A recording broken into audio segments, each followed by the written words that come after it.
уште се свежи сеќавањата на зимата 91-92, кога така наречената Југословенска народна армија, опустошувајќи голем дел од војните објекти, ја напушташе веќе самостојна и независна Република Македонија. Со голем ентузијазам и огромно залагање македонските офицери и граѓанските лица за кратко време ги оспособија потребните објекти за поречиси не цел месец во веќе формираната армија на Република Македонија да пристигнат и незините први војници.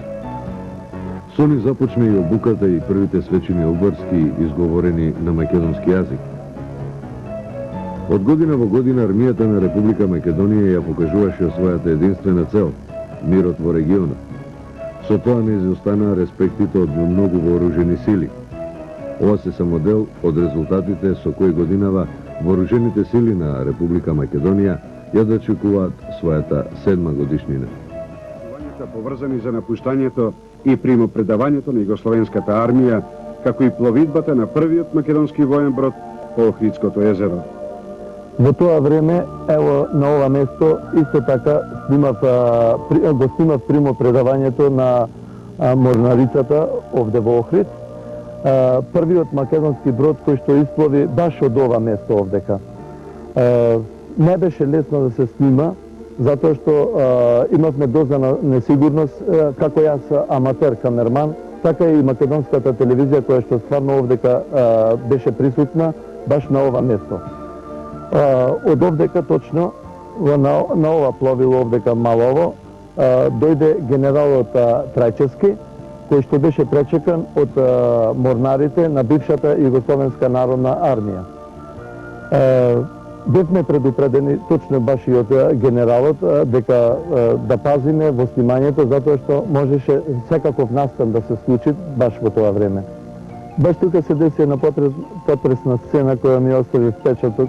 Едно војниче, мислам од тие морнарите, беше и едно босанче, кое што на лицето му се тркалаа солзи, затоа што баш во тоа време се случуваше, тој немил настан во Босна, баш тогаш имаше немири во Босна. И прашуват, кај да одам јас сега? Не знам кај да одам.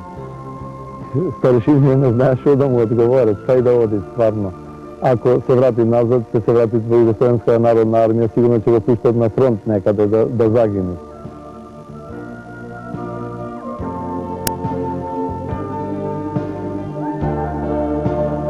Пред да се изврши примопредавањето на касарната, јас отидов со мојата камера да забележам некој начин од заминувањето на Југословенската народна армија.